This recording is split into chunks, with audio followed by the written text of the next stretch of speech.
Hello students, तो आज हम जीन पियाजे जी का संज्ञानात्मक विकास का सिद्धांत पढ़ने वाले हैं। तो जो हमारे जीन पियाजे जी थे, इन्होंने एक संज्ञानात्मक विकास का सिद्धांत दिया था, जिसके बारे में आप देख सकते हैं। ये सब कुछ हम अभी पढ़ने वाले हैं। तो जो हमारे जीन पियाजे जी थे, ये कहाँ के थे? तो ये सबसे पहले जो हमारे जीन पियाजे थे, ये स्विट्जरलैंड के थे।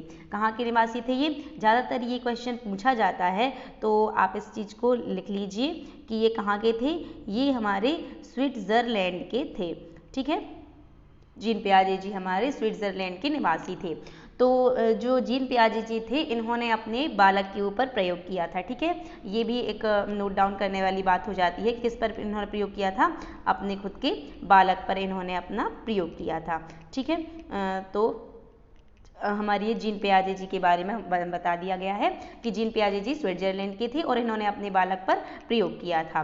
ठीक है, तो इसमें क्या दिया गया है कि जीन पियाजे द्वारा प्रतिपादित संज्ञानात्मक विकास सिद्धांत मानव बुद्धि की प्रकृति एवं उसके विकास से संबंधित एक विशद सिद्धांत है। ठीक है, किससे संबंधित है ये? तो ये मानव बुद्धि की प्रकृति एवं उसके विकास से संबंधित है।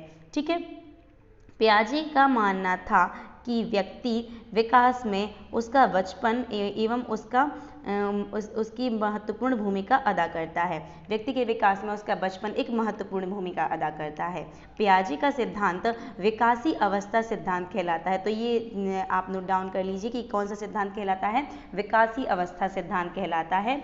यह सिद्धांत ज्ञान की प्रकृति के बारे में और बतलाता है कि मानव कैसे ज्ञान क्रमशः इसका अर्जन करता है, कैसे इसे एक एक करके जोड़ता है और कैसे इसका उपयोग करता है। ठीक है, तो ये सब के बारे में बताया गया है कि इसमें ज़्यादातर संज्ञानात्मक यानी कि ज्ञान से संबंधित जो हमारा सिद्धांत है। ठीक है, तो ये चीज़ें इसमें बतलाई गई हैं। आगे हम इसमें देख लेते हैं कि इसमें और क्या दिया गया है। तो इसमें ये जो हैं पियाजे जी की संज्ञानात्मक विकास की अवस्थाएं हैं। ठीक है, तो कितनी अवस्थाएं हैं कुल? तो आप देख पा रहे होंगे कि इसमें कुल 4 अवस्थाएं दी गई हैं। सबसे पहली अवस्था जो है वह है संवेदी पेशीय अवस्था। कौन सी अवस्था है? संवेदी पेशीय अवस्था, जो कि जन्म से लेकर के 2 वर्ष तक चलती है। कब से लेकर चलती है? जन्म से 2 वर्ष तक। ठीक है, नेक्स्ट है हमारी पूर्व संक्रियात्मक अवस्था। कौन सी अवस्था है? पूर्व संक्रियात्मक अवस्था, जो कब से कब तक चलती है? हमारी 2 से लेकर के 7 वर्ष तक ये चलती है। ठीक है, फिर नेक्स्ट है हमारी मूर्त संक्रियात्मक अवस्था। कौन सी अवस्था है हमारी? मूर्त संक्रियात्मक अवस्था, जो कब से कब तक चलती है हमारी? ये चलती है हमारी 7 से लेकर के 11 वर्ष तक। ठीक है, ये मूर्त संक्रियात्मक अवस्था। ठीक है, फिर उसके बाद है हमारी अमूर्त संक्रियात्मक अवस्था, जो कि हमारी 11 से लेकर के 15 वर्ष तक चलती है। ठीक है, ये लास्ट अवस्था हमारी हो जाती है। ठीक है, तो कुल कितनी अवस्थाओं के बारे में बताया है जीन पियाजे जी ने? कुल बताया है इन्होंने 4 अवस्थाओं के बारे में। सबसे पहली हो गई हमारी संवेदी पेशीय अवस्था, जो कि 0 से 2 वर्ष तक चलती है। पूर्व संक्रियात्मक अवस्था 2 से 7 वर्ष, मूर्त 7 से 11 वर्ष तक और अमूर्त 11 से 15 वर्ष तक। ठीक है, अब हम इनको डिटेल में देख लेते हैं कि ये किस टाइप से और कब कैसा इसमें होता है। ठीक है, तो ये हमारा जो है ये बताया गया है कि बालक को इसमें इमेज के थ्रू समझाया गया है आपको कि पियाजे जी की स्टेजेस बतलाई गई हैं इसमें। ये सबसे पहला जो हमने अभी देखा था वही है 0 से 2 वर्ष वाला। ठीक है, कौन सा है ये? 0 से 2 वर्ष वाला सेंसोरी मोटर यानी कि संवेदी पेशीय अवस्था इसको कहा जाता है। ठीक है, इसे इंद्रिय जनित अवस्था भी बोलते हैं। ये बताता सा बालक, इसमें क्या होता है? अंडरस्टैंड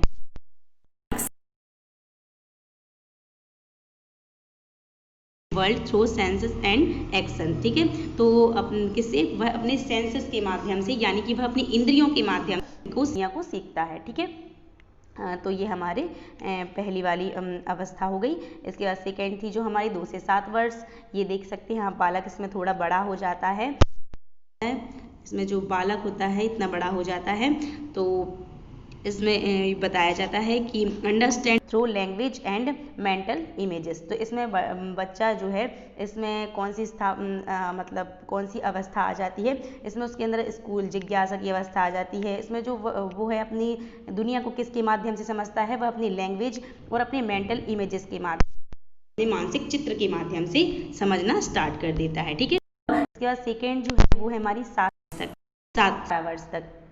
इसमें ये थोड़ा और बालक बड़ा हो जाता है, समझदार हो जाता है। इसमें understand the world through logical thinking,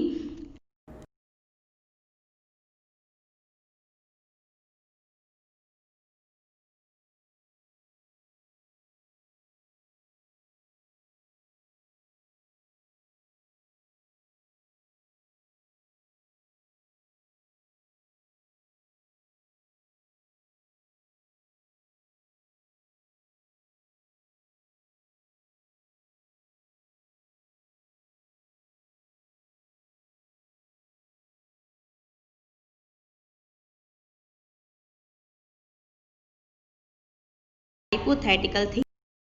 तो इसमें क्या होता है, वो मूर्त चिंतन करना प्रारंभ कर देता है, या इसे औपचारिक संक्रियात्मक अवस्था भी कहा जाता है।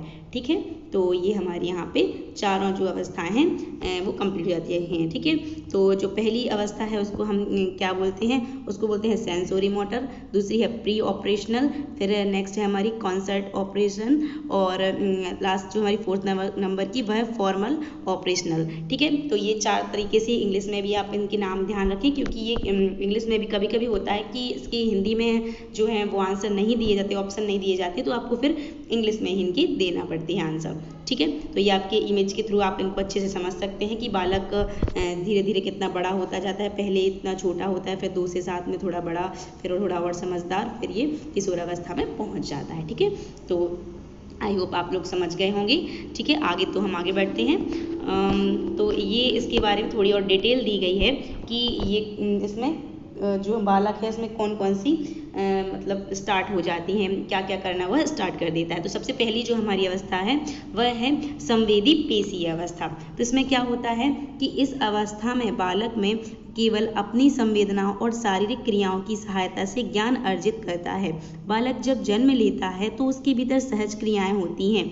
इन सहज क्रियाओं और ज्ञानेंद्रियों की सहायता से बच्चा वस्तुओं, ध्वनियों, स्पर्श, रसों एवं गंधों का अनुभव प्राप्त करता है, और इन अनुभवों की पुनरावृत्ति के कारण वातावरण में उपस्थित उद्दीपकों की कुछ विशेषताओं से परिचित होता है। तो इसमें क्या बताया गया है कि बालक जो है वह अपनी संवेदनाएं आप लोग जानते होंगे, जैसे कि संवेदी त्वचा होती है हमारी, आँख, नाक, मुंह, त्वचा, ये कान, ये सभी संवेदी अंग कहलाते हैं। तो इसी के माध्यम से बालक सबसे पहले मतलब सीखना स्टार्ट करता है। कब से कब तक? 0 से 2 वर्ष तक। ठीक है, तो इसमें क्या क्या बताया जाता है, इसमें यही है कि बालक जो है उसके अंदर सहज क्रियाएं उसके अंतर्गत आती हैं। ठीक है, और ज्ञानेंद्रियों के माध्यम से ध्वनि, स्पर्श, रसों, गंधों के अनुभव प्राप्त करके वह सीखता है। ठीक है, और वातावरण में उपस्थित उद्दीपकों की कुछ विशेषताओं से परिचित होता है।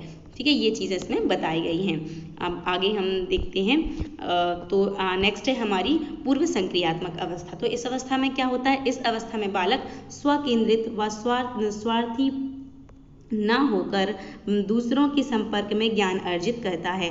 अब वह खेल, अनुकरण, चित्र निर्माण व भाषा के माध्यम से वस्तुओं के संबंध में अपनी जानकारी अधिकाधिक बढ़ाता है, और धीरे धीरे वह प्रतीकों को ग्रहण करता है। किंतु किसी भी कार्य को क्या संबंध होता है, वह तार्किक चिंतन के प्रति अनभिज्ञ होता है। इस अवस्था में अनुक्रमणशीलता पाई जाती है। इस अवस्था में बालक की अनुकरणों में परिपक्वता आ जाती है। इस अवस्था में प्रकट होने वाले लक्षण 2 प्रकार के होने से इसे दो भागों में बांटा गया है। ठीक है, तो इसमें जो बालक होता है इसमें क्या बताया गया है कि बालक अनुकरण के माध्यम से, खेल व अनुकरण की चित्र निर्माण के माध्यम से सीखता है, वह वस्तुओं में संबंध व जानकारी अधिकाधिक बढ़ाता है। ठीक है, और धीरे धीरे प्रतीकों को ग्रहण करता है, और चिंतन इससे अभी वह चिंतन से अनभिज्ञ होता है। ठीक है, तो इसमें वह चिंतन से अनभिज्ञ होता है। ये पूछा जाता है कि चिंतन कब स्टार्ट होता है, तो हम आगे बताते हैं कि चिंतन कब स्टार्ट होता है। लेकिन इस अवस्था में, पूर्व संक्रियात्मक अवस्था में, वह चिंतन से अनभिज्ञ होता है। ठीक है, तो ये हमारी सेकेंड अवस्था थी। इसे जिज्ञासा, स्कूल जाने की अवस्था भी हम बोल सकते हैं। अभी और हम डिफाइन करेंगे आगे। ठीक है, तो फिर इसके बाद जो हमारी नेक्स्ट है वह है मूर्त संक्रियात्मक अवस्था। कौन सी अवस्था है? उसका नाम है मूर्त संक्रियात्मक अवस्था। इस अवस्था में बालक विद्यालय जाना प्रारंभ कर लेता है एवं वस्तु वस्तुओं एवं घटनाओं के बीच समानता भिन्नता समझने की क्षमता उत्पन्न हो जाती है। इस अवस्था में बालकों में संख्या बोध वर्गीकरण क्रमानुसार व्यवस्था किसी भी वस्तु व्यक्ति के मध्य पारस्परिक संबंध का ज्ञान हो जाता है। वह तर्क कर सकता है। संक्षेप में वह अपने चारों ओर के पर्यावरण के साथ अनुकूल करने के लिए अनेक नियम सीख लेता है।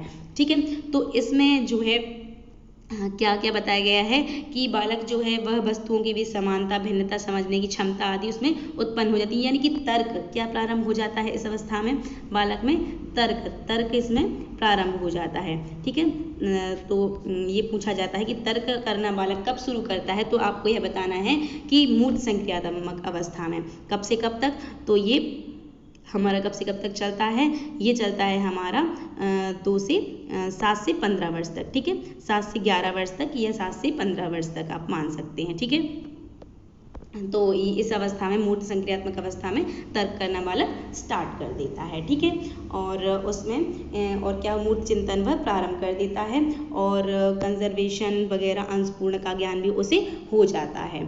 ठीक है, इसके बाद जो हमारा आगे अवस्था है उसका नाम क्या है, अनेक नियम भी सीख लेता है। ठीक है, ये भी इसमें बताया गया है। और औपचारिक या अमूर्त संक्रियात्मक अवस्था। ठीक है, तो इसमें क्या होता है कि यह अवस्था 12 वर्ष के बाद की है। इस अवस्था की विशेषताएं निम्न है। ठीक है, तार्किक चिंतन की क्षमता का विकास, समस्या समाधान की क्षमता का विकास, वास्तविक अवास्तविक में अंतर समझने की क्षमता का विकास, वास्तविक अनुभवों को काल्पनिक परिस्थितियों में ढालने की क्षमता का विकास, परिकल्पना विकसित करने की क्षमता का विकास, विसंगतियां विचार करने की क्षमता का विकास। तो इसमें क्या होता है कि बालक अमूर्त चिंतन प्रारंभ कर देता है, क्योंकि यह 12 वर्ष यानी कि बालक किशोर हो जाता है ना, उसके बाद तो बालक क्या है कि अमूर्त चिंतन करना प्रारंभ कर देता है। ठीक है, इसमें बालक में क्या होता है, मानसिक द्वंद्व की भावना का विकास भी होता है। किसका विकास होता है, इसमें बालक में मानसिक द्वंद्व जो होते हैं, द्वंद्व की भावना का विकास भी इसके अंदर बालक में होता है। ठीक है, कब होता है, औपचारिक या अमूर्त संक्रियात्मक अवस्था के टाइम पर। तो इसमें क्या बताया गया है कि इसमें जो बालक होता है वह अमूर्त चिंतन करना प्रारंभ कर देता है, समस्या समाधान करना वह प्रारंभ कर देता है, वास्तविक और अवास्तविक में वह अंतर समझने लगता है, और काल्पनिक परिस्थितियाँ, यही काल्पनिक चिंतन या अमूर्त चिंतन वह प्रारंभ कर देता है, और विसंगतियाँ के संबंध में विचार रखने की क्षमता उसमें आ जाती है, वह विचार करने लगता है। ठीक है, तो ये अवस्थाएं कब होती, ये विशेषताएं कब की हैं, औपचारिक या अमूर्त संक्रियात्मक अवस्था की।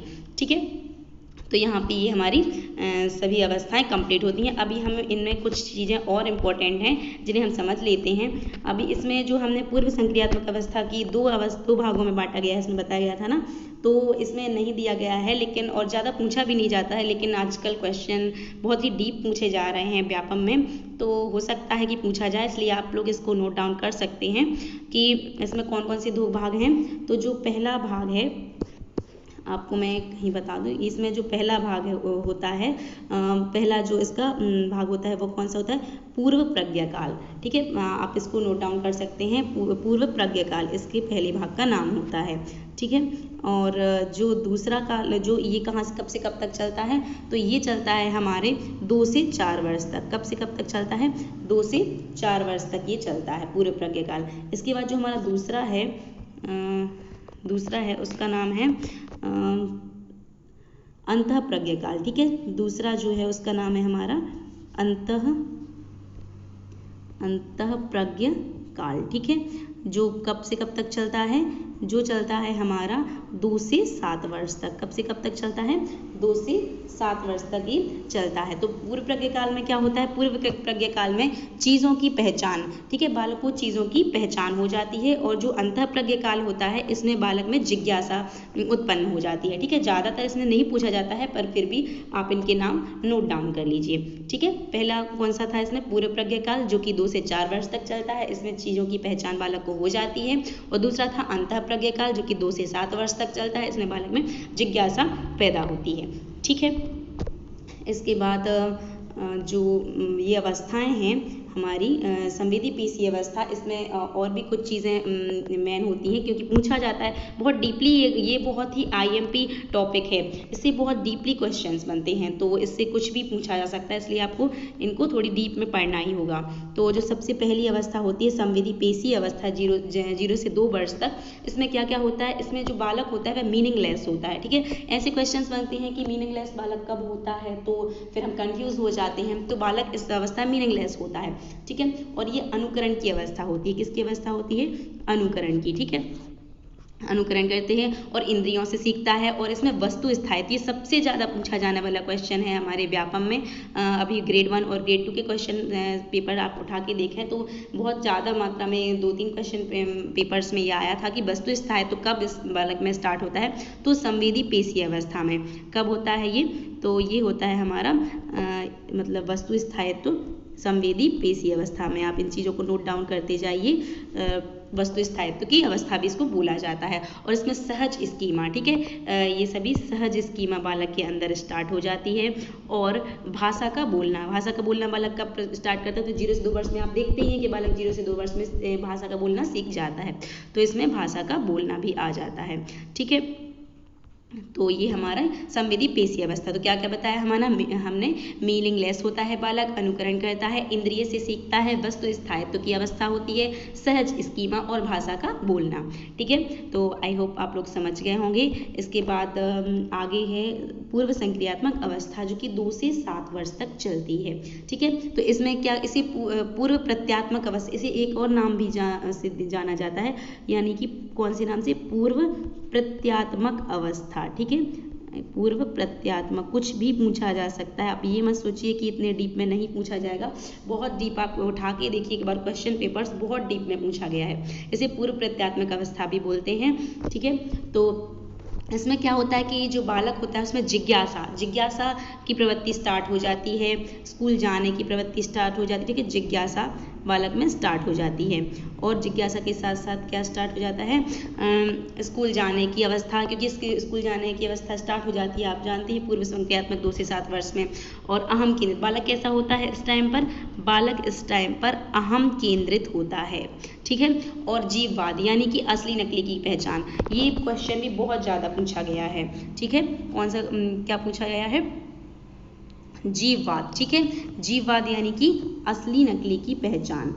तो जैसे आप इसे ऐसे समझ सकते हैं, मैं बाद में भी कोई एक आध सेशन में इसको डिफाइन कर दूंगी, लेकिन आप अभी समझ लीजिए कि जीववाद क्या कहलाता है। जीववाद, इसमें एक मिनट, इसे बोलते हैं जीववाद। ठीक है, तो इसमें क्या होता है कि बालक में असली नकली की पहचान हो जाती है, नहीं होती है। ठीक है, कि बालक कैसा होता है कि जब उसे इस चीज़ का ज्ञान है, जैसे उसे किसी चीज़ से ठोकर लग गई, मान लो एक चेयर से, किसी भी चेयर से उसको एक ठोकर लग गई, तो वो क्या करेगी, बालक क्या करेगा कि वो उसको मारने लगे, पीटने लगेगा, यानी कि वो उसे यह समझ नहीं होती कि यह सजीव है या निर्जीव है। तो ये इस टाइप से क्वेश्चन अराइज होते हैं कि जैसे बालक है तो वह उस किसी भी चीज़ से लगने पर, किसी वस्तु से ठोकर खाने पर वो उसे मारने लगता है, तो वह किस अवस्था में हो सकता है? तो ये हम बता सकते हैं कि ये पूर्व संक्रियात्मक अवस्था है, क्योंकि उसे जीववाद का ज्ञान नहीं होता है। ठीक है, या जीववाद भी ऑप्शन में हो सकता है, तो आपको इन चीज़ों को ध्यान रखना होगा। ठीक है, तो ये जीववाद भी कब आता है? पूर्व संक्रियात्मक अवस्था में। इसके बाद और क्या आता है इसमें? तो और इसमें आता है सीखना। ठीक है, भाषा सीखना इसमें स्टार्ट कर देता है, मतलब पहले बोलता है भाषा, लेकिन सीखता कब है? सीखता है वह पूर्व संक्रियात्मक अवस्था में ही, 2 से 7 वर्ष में वह सीखता है। ठीक है, इसके बाद पूर्व प्रज्ञकाल और अंतर प्रज्ञकाल के बारे में हम जान ही चुके हैं कि चीज़ों की पहचान और जिज्ञासा आती है। इसके बाद हमारा जो नेक्स्ट है वह है मूर्त संक्रियात्मक अवस्था। ठीक है, तो ये 7 से 11 वर्ष तक चलती है। इसमें क्या है इंपॉर्टेंट? तो इसमें चिंतन सबसे ज़्यादा है, कि बालक इसमें क्या करता है? चिंतन करना प्रारंभ कर देता है। ठीक है, मूर्त चिंतन, इसमें कौन सा चिंतन करना प्रारंभ कर देता है? मूर्त चिंतन करना प्रारंभ कर देता है। तो और कंजर्वेशन यानी कि मैथ्स रिलेटेड क्वेश्चंस भी वह करना स्टार्ट कर देता है। 7 से 11 वर्ष में छोटे बालक मैथ्स रिलेटेड क्वेश्चन करने लगते हैं, जैसे जोड़ घटाना, भाग गुणा, इस टाइप से छोटे छोटे क्वेश्चन करने लगते हैं, तो मैथ के क्वेश्चन करने लगते हैं, और उन्हें अंश और पूर्ण का ज्ञान हो जाता है। ये भी IMP है कि उन्हें कौन सा ज्ञान हो जाता है? अंश पूर्ण का ज्ञान भी बालक को कब हो जाता है? मूर्त संक्रियात्मक अवस्था में। ठीक है, कि ये कितना अंश है, ये पूर्ण है, ये इस टाइप से इसका अंश है, ऐसे उनको ज्ञान हो जाता है। नेक्स्ट है हमारा समानता वर्गीकरण, यानी कि उनको समानता और वर्गीकरण करना भी आ जाता है कि ये समान है, ये अलग अलग है, इस टाइप से ये वो करने लगते हैं। तो समानता वर्गीकरण का ज्ञान भी उनको हो जाता है। और विचारों में विलोमता, यानी कि वह पलटावी हो जाते हैं। ठीक है, ये भी बहुत ज़्यादा पूछा जाता है कि पलटावी किस अवस्था में बालक हो जाता है। तो विचारों में विलोमता यानी कि पलटावी वह कब होता है, मूर्त संक्रियात्मक अवस्था में। नेक्स्ट है तो हमारा ये आपको समझ में आ गया होगा क्या क्या बताया है इसमें बताया है मूर्त चिंतन प्रारंभ कर देता है, कंजर्वेशन यानी कि मैथ्स रिलेटेड क्वेश्चन करने लगता है, अंश पूर्ण का ज्ञान बालक को हो जाता है, समानता वर्गीकरण का ज्ञान हो जाता है, और विचारों में विलोमता यानी कि पलटावी प्रवृत्ति उसके अंदर आ जाती है। ठीक है, तो हम आगे बढ़ते हैं। नेक्स्ट है हमारा अमूर्त संक्रियात्मक अवस्था, जो कि 11 से लेकर के 15 वर्ष तक चलती है।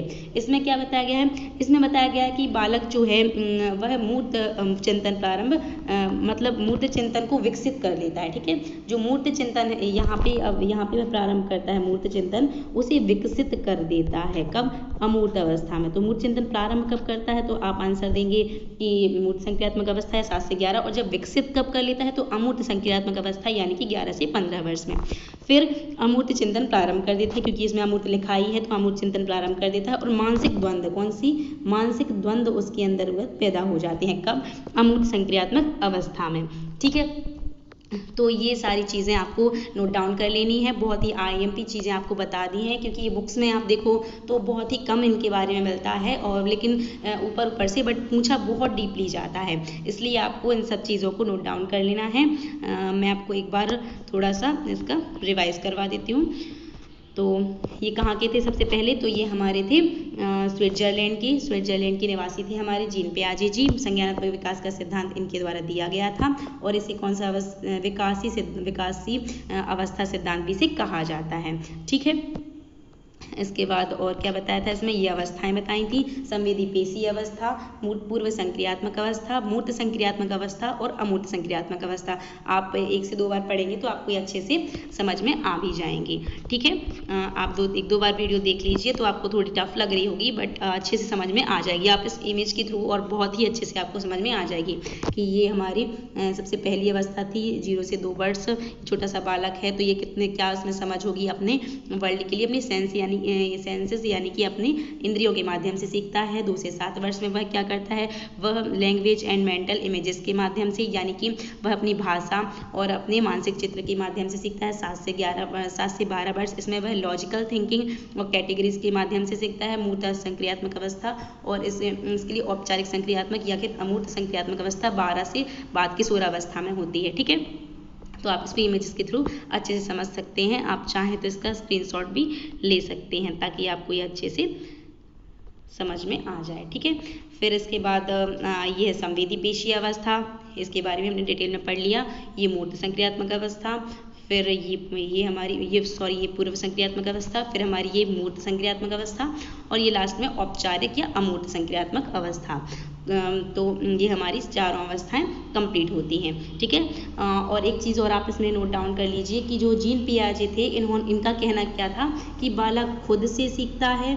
ठीक है, बालक किससे सीखता है, खुद से सीखता है, प्लस वातावरण से सीखता है। ठीक है, प्लस क्या करता है, खुद से सीखता है, प्लस में वह वातावरण से भी सीखता है। और खुद से सीखना और वातावरण से सीखना बराबर, इसने ये क्या कहा है, इसको कहा है संज्ञानात्मक। ठीक है, तो ये भी बहुत ज़्यादा पूछा जाता है कि इन्होंने क्या बताया कि बालक कैसे सीखता है। तो इन्होंने बताया कि बालक खुद से सीखता है और वातावरण से सीखता है। ठीक है, तो आप इन चीज़ों को नोट डाउन करते जाया कीजिए। ठीक है, तो ये हमारा जीन पियाजे जी का सिद्धांत आज कंप्लीट हो गया।